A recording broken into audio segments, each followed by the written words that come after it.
Hey, Fanboy Nation. This is your pal Daffy Duck, and you're watching. We're watching Fanboy. A fanboy, etc. Fanboy Nation. I assume Tom. The Newport Beach Film Festival is underway, and we are talking to Andy Billman, the director of the closing night feature for, everything that we love about baseball, especially right now with the playoffs, the way they're going on. War on the Diamond. Andy Billman, how are you today? And before anyone says anything bad about Andy, he misplaced his regular glasses, so he has to wear his prescription sunglasses, so no one can say anything bad about Andy. That's right. I'm trying to mimic one of my idols, Howard Stern, and big Kara Swisher fan. So I'm just trying to just be close. But thank you for those nice comments, and hopefully the Dodgers win tonight in Game 5. Big game for them. It's going to be an interesting setup. They've come back before from a 3-1 deficit, so we'll see what they can pull off. LA is not the level of the Cleveland Guardian fans, where they'll do 143 losing season, 130-40 losing seasons and still have a loyal fan base. LA fans are very fickle in that, you lost 3 years in a row. Well, maybe we'll go become Padres fans because they had a winning season last year. I can sense that. I will say, though, in LA, there's 3 teams, I would say. Mm-hmm. The Trojans in football. Yes. I would say the Dodgers, and I would say the Lakers. Those fan bases are always breathing and doing well. If you're the Clippers and you start losing, you start getting a little itchy. If you're some of these other clubs and you start losing, the Angels, I'd get a little itchy. But those 3 are very loyal. They're always there. It's like I said, it's always fun in college football when USC's winning. So you're right, though. The Indians and the Guardians now, very loyal fan base. There's actually a lot of history. I hope that comes across in this film.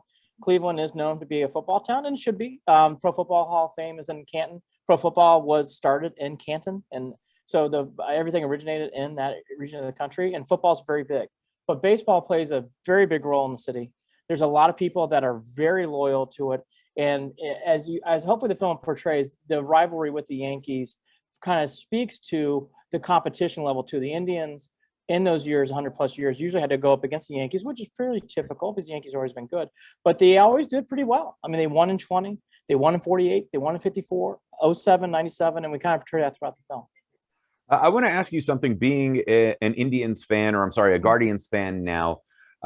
This is not on the level of the Redskins, which was a pejorative in getting the name changed. But there is something that I'm going to play devil's advocate with this. We got rid of the old cigar store mascot, type figure. But when you change the name for political correctness reasons of you don't want to be derogatory, remember, there's still the Seminoles, there's the Braves, they were the Indians, now they're the Guardians. Is it almost a sense of erasing America's identity before colonialism?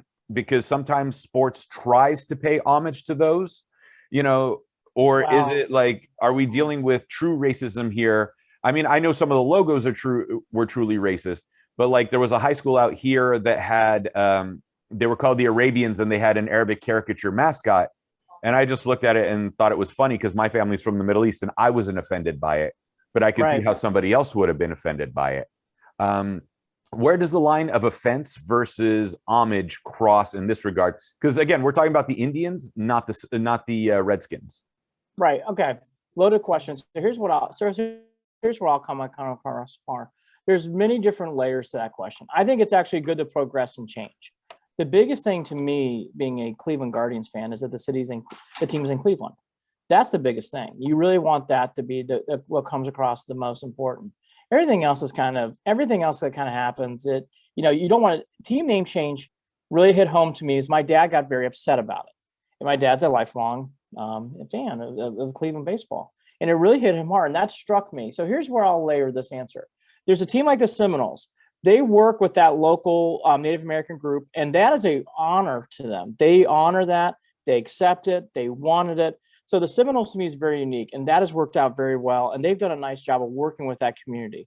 So they're interesting. There's also the Fighting Illini. I know they have some sort of agreement with them, I believe. And so there's other times where they work. In this case here, the Native Americans have been protesting the Indian name for about 30 years now. Now, at first, there's been some similarities in the 1910s where they were honoring the Native Americans with the team name Indians. Over time, they have found that offensive. They found the logo of Chief Wahoo very offensive. So I'm a big thing of I come from the belief of peace and love and progression. So where I come from is if there are people upset about it, then make the change to keep harmony. The team name changes, yes. Does that erase everything? No, it doesn't. Should you be erased from Chief Wahoo coming across I-90 when you're looking at Cleveland Stadium from the 70s? No, that's just what it is. Doesn't, and by the way, it doesn't make it right or wrong. It's just what it is. And I think there's a lot of times where people get like, oh, it's erasing history. Well, I don't see it that way. I will also take this viewpoint. I understand people like my dad and others who are very hurt by the change because we had a lot of great memories, especially in my childhood being 42 in the 90s. The 90s Indians were fun to watch. We all wore Chief Wahoo. We all wore t-shirts. We can't even hide from it. We all did. We all had it around us. We have changed. I do think that changes for the better, actually. I don't like making people upset. So I come from that peace and harmony level, but I'm very understanding of people like my dad and others who have been upset about the team name change. And I get it. But I think the key thing here is, from my perspective, the team name is in Cleveland. It isn't changing. Cleveland's the name. I think the only name from my perspective that I would say would be very, very bad from a Cleveland perspective, I can't speak to the Lakers or Dodgers or Trojans team name change that I ever came across. If the team name Browns changed, that would cause a bad stir. And I would actually have a problem with that. That'd be my only one, which I'm surprised the team name still called the Browns, seeing that Paul Brown's son currently owns the Bengals. I'm actually a little surprised that's still the case. But that's a long-winded answer to a complicated question. But that's the way I see it. It's a very difficult, delicate question. I will also say I think there's more team name changes to come.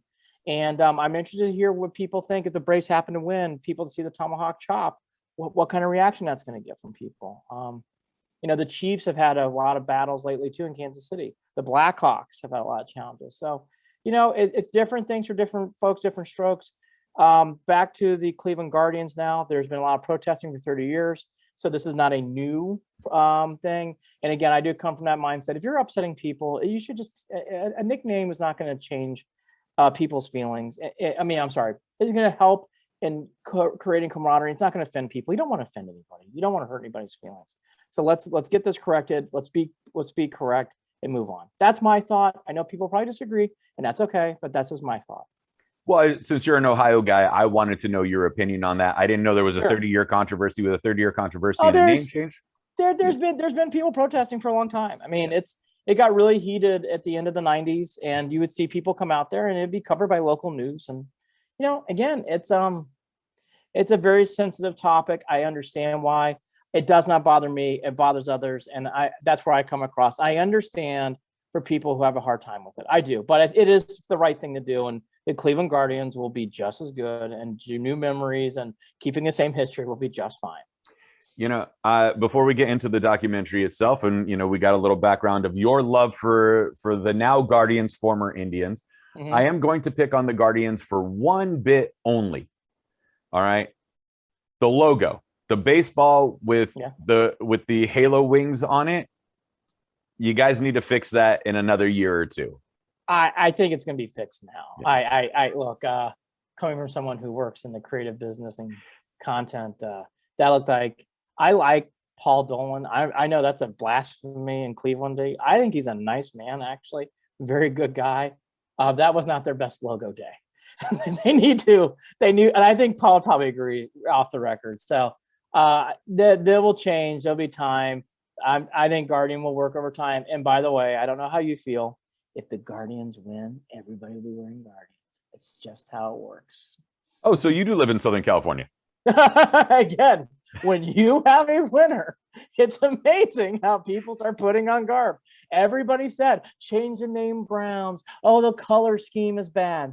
Start winning games, everybody's wearing brown and orange. It's just how it works, folks. Yeah. Well, now let's get into the documentary itself. I mean, we're going back all the way to 1920.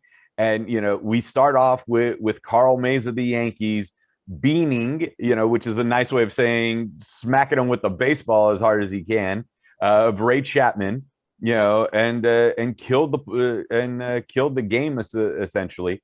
But like, you know, this goes back to a 22 or 122 year I'm sorry, 102 year rivalry. I cannot do math this morning. I have not had enough coffee, but 102 year rivalry I'll set mine. between Cleveland and like, what is New York's deal? They got Boston as a rival. They got Cleveland as a rival. Like, you know, does just everybody hate the Yankees? Like, Well, look, okay, now let's talk sports and get back to this, right? You have these fan groups. Actually, I would include the Lakers in there. Lakers, Celtics rub people usually the wrong way. Certainly Notre Dame football, Duke basketball, Alabama football right now because they win a lot. There seems to be these teams. The Yankees certainly fit that mold. The Yankees actually, I think Yankees, Notre Dame, Duke, it comes off even more. And it's, and by the way, I'm a huge Notre Dame fan, so I'm talking about myself here. They come off as elite.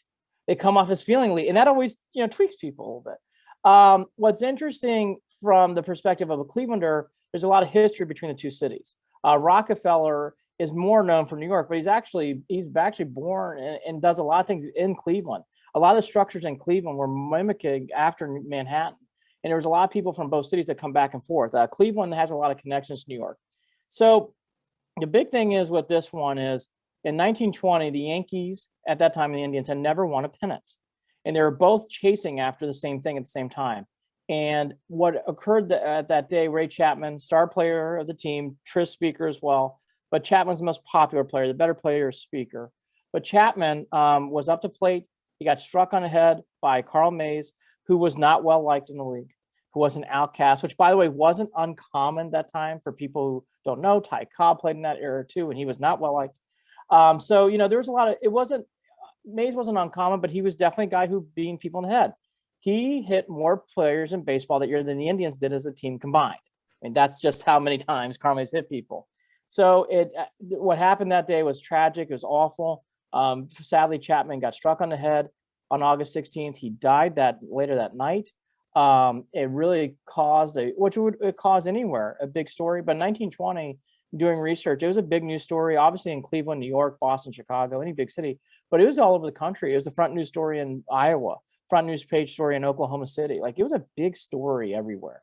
What happened that, and it caused a lot of chatter. So it created a natural story. A lot of people bonded to it because of what happened and the tragedy of, and not to give the film away, Chapman was a socialite in town, very popular, was becoming a Mr. Cleveland type figure. So I think that all played into it.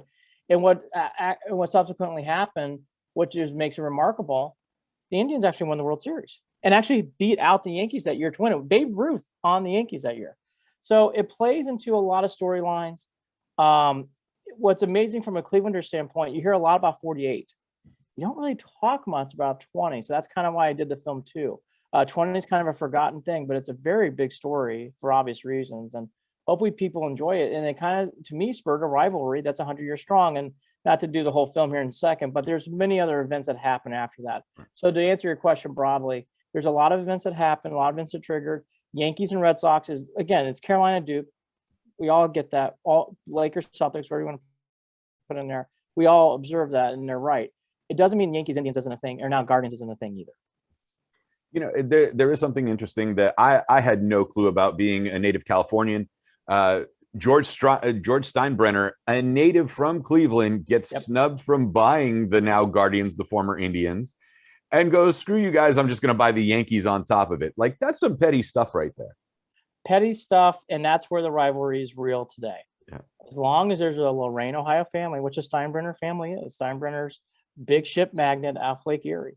As long as they're owning the Yankees, there's a Lorain, Ohio, Cleveland, Ohio family owning the team. And Steinbrenner was not just anybody at that time. He was because of his dad, was very wealthy, grew up as a huge Indians fan, wanted to buy the team, declared in college he was going to buy the team. So to your point, it's something that people probably don't know. It speaks to the rivalry today because George never liked losing to the Indians. It was a big thing for him, and it really made him upset when he lost. So plays into a lot of layers. And I think that's something for people going, what's the current day conversation outside that's not on the field? That's your current day conversation. You know, I don't want to give too much of the documentary away, but this is incredibly well made. I mean, you got the recognition a a Cleveland-based film. Now I'm going to get yelled at by everybody in the entire state of Ohio for mistaking you for an Illinois city. Is closing out the Newport Beach Film Festival all the way out here in California in Angels territory. And, you're sitting there. And the funny thing is, I think last year was like the 30th anniversary. No, I'm sorry, like 35th anniversary of Major League. The movie where with the Indians and Charlie They beat Sheen the Yankees, by the way. in the movie. Just saying. And by the way, people think that's a fictional thing. It's actually a true document of what was going on in the late 80s with the Cleveland Indians. It's actually a factual document. Anyways, didn't hear what's your question. Yeah. But like it's funny to see that like that's the connection. And even in the movies that they're arguing with each other between the Yankees and the Indians. Of course. I mean, look, it's a big honor to be out here in Newport, Orange County, and there's some people who are very well known in this industry who are in this film festival. So to be closing night says a lot. It's a very big honor. Thank you for your kind words about the film. For people who don't out there, I hope you realize you don't have to be from Cleveland or New York. You don't have to be a fan of the Guardians, Indians / Yankees. I think it's a baseball film. I think it's something that people will hopefully truly learn about. The storyline between Ray Chapman and Carl Mays and the fallout between Kathleen and Ray, I think is very good storylines. And I hope the tie-ins make sense to people. It's a passion project for sure, but it's also a project that I really believe in. There's a lot of history between these two clubs. There's a lot of things I did not talk about in the documentary that just got left on the cutting room floor so people don't know. There's other incidents that happen. You can look them up. Tony Horton's a name. Ray Fosse had a cherry bomb explode underneath his foot in a Yankee game one year. He got seriously injured.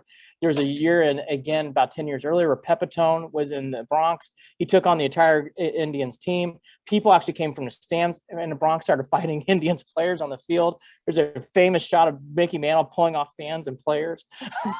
So the Indians and Yankees have a lot of history. It all started in 20, clearly, and I hope people enjoyed just as much as I did making it. So it was a very fun project for me to do. Okay, so the Indians-Yankees rivalry is so much cooler than how my high school's rivalry came about. And I'm going to like do this as an Orange County tie-in, not some like BS glory days of high school thing. Oh, yeah. So I went to Edison High School in Huntington Beach. Our main rivals was Fountain Valley High School. And so what started it off was that Edison High School was built. I'm getting the history wrong because I don't care because I graduated in 1996. I'm a year older than you. So it didn't matter when I was there. It doesn't matter now. But like, it's the same exact floor plan. So like if I went to Fountain Valley High School, I knew exactly where everything was because they were just that cheap on design. I think 3 schools in the area have the same exact floor plan. And so the year that Edison was built, it took students away from Fountain Valley and Huntington Beach High School. And the varsity team was only juniors. Fountain Valley had a mix of juniors and seniors. And our juniors who were the varsity team beat them in their first year out. And that created the rivalry, which I was like, and that's what caused a near 50-year rivalry between you guys. Congratulations. Right.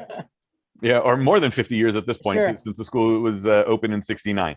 But like when someone gets beamed in the head and gets killed in a game, that's a rivalry starter, not juniors versus seniors and like a school being built. I was like, if that's your rivalry story, we need to come up with a better one. So that's my Orange County tie into all this to show how rivalries get built. But this is a sincere rivalry. I mean, people almost losing their foot. Someone lost his life.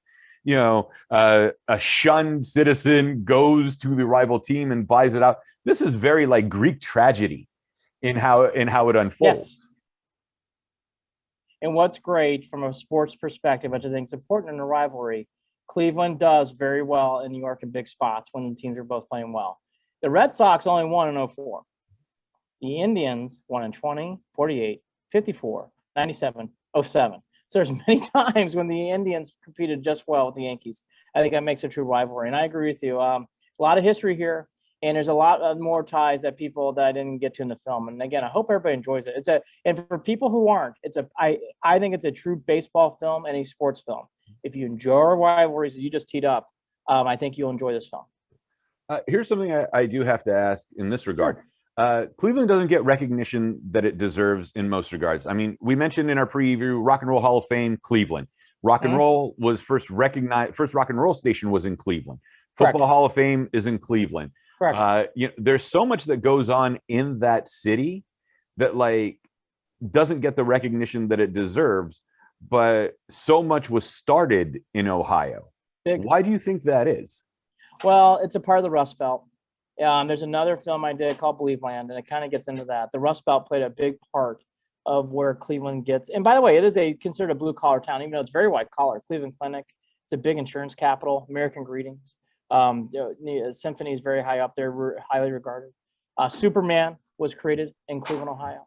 At one point, Cleveland, Ohio was the 5th largest city. In the film I'm doing, Cleveland was considered in the top 3 or 4 in the cities at that time. So it just explains to you how big it was.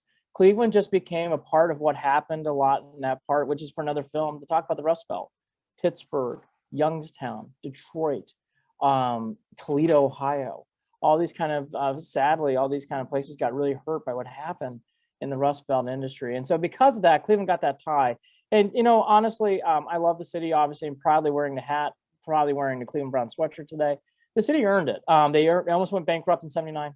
Occurred a bunch of problems. They had a bunch of things they had to cover, but Cleveland's recovered quite well, is doing really well right now. And so it actually, before the pandemic, it really, because of what they experienced, it's bounced back better probably other cities have. I think New York is really struggling and suffering. I don't know how it is doing in LA so much. I know in San Francisco they're having issues. But in Cleveland, because of previous issues, I think they're able to bounce back quicker because they've experienced it. I think that's helped them here. So if you walk around Cleveland today, it actually, even with the pandemic still going on, it's not as different as it was because they've handled situations like this in the past. So that's kind of the long-winded answer there. But yeah, really well-run city. A lot of famous people from there. A lot of very wealthy people. A lot of people who do a lot of impact in this country. But sadly, the Rust Belt plays a big part of it, and that's understandable. We do have to mention this more so than anything. There is going to be a Q&A with you on closing night, half hour before the movie starts at 7 p.m. Pacific time. It is going to be at the Newport Theater, located at 2905 East Coast Drive Highway, Corona Del Mar, here in California. Corona Del Mar is the ritzier part of Newport Beach. If ritzy wasn't enough in Newport Beach, now you get the even fancier Newport Beach with Corona Del Mar. And I don't care if people in Orange County get mad at me. I live here, so let them be mad. I'll tell the truth. That's funny. That's fine. Yeah, with all this, and we're going back to 1920 where this starts, but like we also have to put it in historical context of what's going on. There's prohibition. We just got over the Spanish flu. A year and a half prior.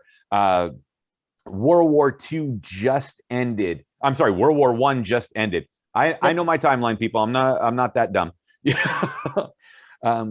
So much in the world happened all at once, comes to a close, and then boom, all this other stuff. And this is on the eve of the Roaring '20s when this is happening.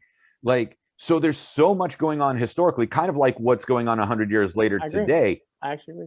Yeah. What do you see for today, especially with baseball now? And the Astros were accused of cheating or caught cheating. The Braves were supposedly caught cheating, and the Dodgers are facing either one of them. In all of this, not only for baseball mirroring 100 years ago, but society as well. Well, baseball's had a long time association with, I'll call it debauchery, like things that just seem weird. Spitballs. There's been a lot of accusations of sign stealing, even in the 40s and 50s. It's easily researched. For people who don't know, this is not a new thing. It's been accused. The Astros aren't unique. It's fun to crap on them, but to be fair, they are certainly not unique in that area. And there's been a lot of people who say that there's been people reading and doing things from telescopes on top of stadiums since the 40s and 50s. People can depict where they want to go. There's been a lot of accusations into the Red Sox recently too. And we didn't even discuss the steroid era of the 2000s and 90s and 80s. Baseball is complicated when it comes to being straightforward. The black sock, sandal, all those things I just mentioned. It's not a clean game. It's not for people who want that. You're not going to enjoy that in baseball. There's a lot of people who didn't do good things or didn't do the right thing. So if you want that in baseball, it's not for you. Baseball, though, is going through a transformation. The one thing I'd give advice for is I clearly love the game, watch the game all the time. I do think it needs some updating and some refreshing in certain parts. What I would say into current day things is baseball has one thing that that really does need to be updated, and it's called salary cap. And I know people think that's a bad word, and I'm sure Dodger fans and maybe other fans are getting itchy that have empty checkbooks. Well, as a poor rubbing nickels fan over here who's got the 30th payroll in baseball, there'd be nothing more I like than a fairness of some sort of salary cap.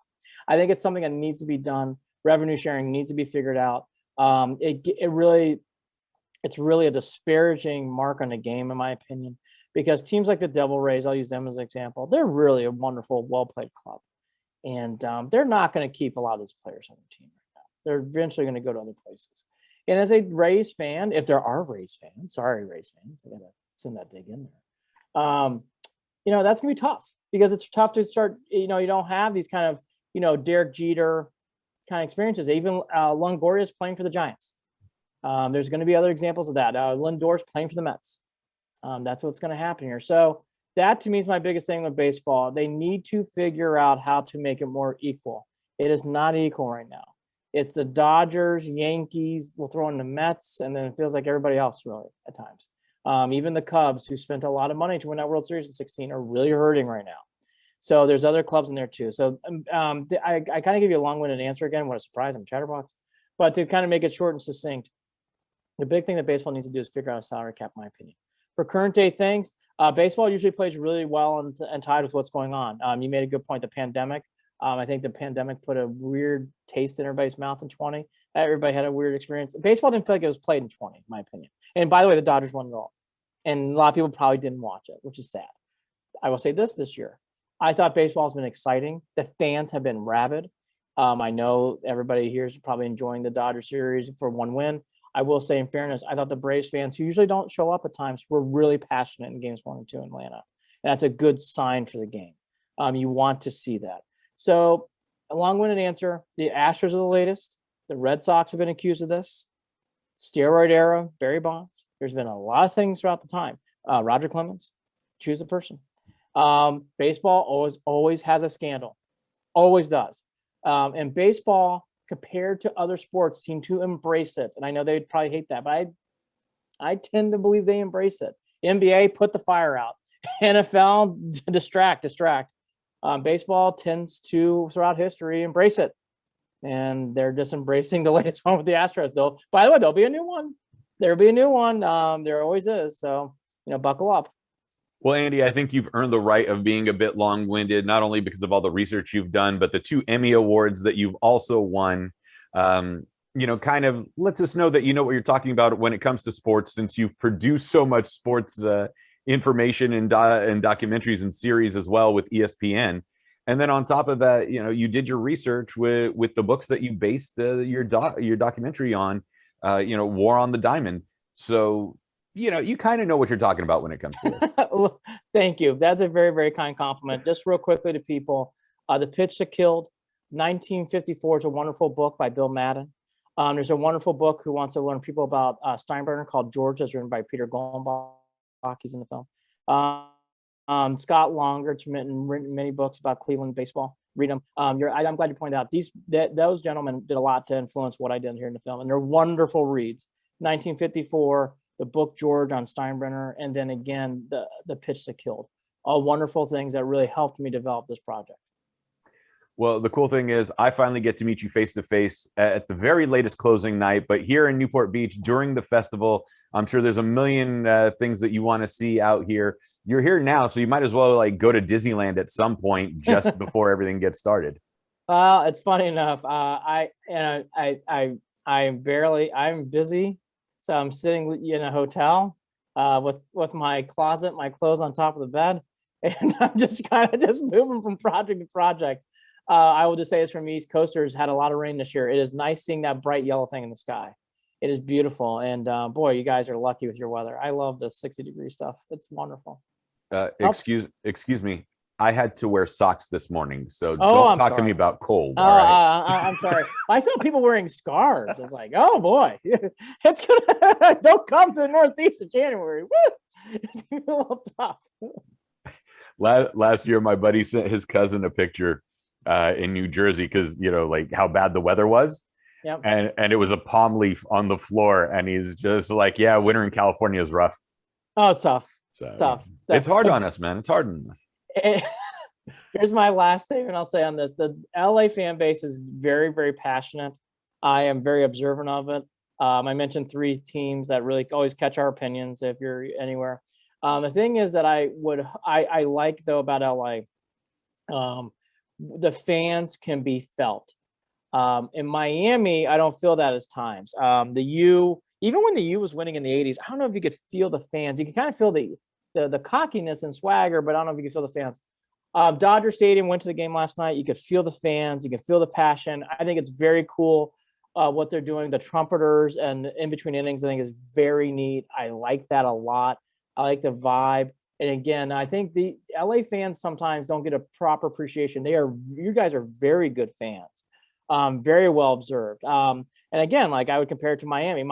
I'm sure they got great fans, and I'm sure there's some people really passionate. Maybe Dan Levitar will get pissed if he ever heard this, but I just see something like LA. It's like LA's got real fans, diehards, people that are very knowledgeable about their team, knowledgeable about the game. I felt that last night at the Dodger game. You could tell people knew what they're talking about, were observing, and it's a fan base that doesn't get enough credit. It has the zing and the zip and the buzz just as much as New York, Chicago, Cleveland, Boston, and all these other places. Philly really does. LA is really, really strong when it comes to sports fandom. Well, and I'm glad that you're here. Congratulations on being our closing night documentary at the Newport Beach Film Festival, Thursday, October 28th. We're going to give the address and everything one more time. War on the Diamonds. And this is the world premiere or the West Coast premiere? West Coast premiere. We actually started in Boston. We've gone from coast to coast. We opened at the Boston Film Festival. And we did a screening in Chagrin, which is just a suburb outside of Cleveland. The Indians actually attended that. That was great. Paul Dolan actually attended my screening. That was a really big honor. And so now we're doing our West Coast premiere. And then at some point tomorrow, I'm going to start napping and then getting ready for getting ready for hydration. And by the way, the Browns better beat the Broncos for people who see this. If you see me in the streets of Orange County, they better beat those Broncos tonight. Big game for us Brownies. All right, man. Well, I got something to tell you quick off camera so I don't get yelled at again by Cleveland fans at some point. But War on the Diamond making its West Coast debut October 28th at 7:30 p.m. at the Newport Theater. Newport is 2 words instead of 1 like the city. Located at 2905 East Coast Drive Highway, Corona Del Mar, California. 7 p.m. is the Q&A with Andy Billman. Beforehand, Pamela Lee Sullivan, I believe, is also going to be there. Pamela Lynn. Yep. What's Pamela that? Lynn. Yeah. Pamela Lynn. Yep. See, my pronunciation's all off, and these are easy names. So forgive me, It's these late night Dodger games. It's all that. It's hockey. The Kings are doing decent so far. So we'll see what's going on. But where can we find you and the film on social media if we want to connect with you? Go to Official Cleveland Sports. It's an Instagram page. I have 147,000 followers. You can go on there. I'm on after every Cavs. I watched the Cavs game live from Dodger Stadium last night. Very happy with Darius Garland, even though they lost. Like Mobley a lot. After Browns games and after Guardians games, I always come on and chirp in. And AJ Bill79 on Twitter. I'm not as much on Twitter anymore, so Instagram for that.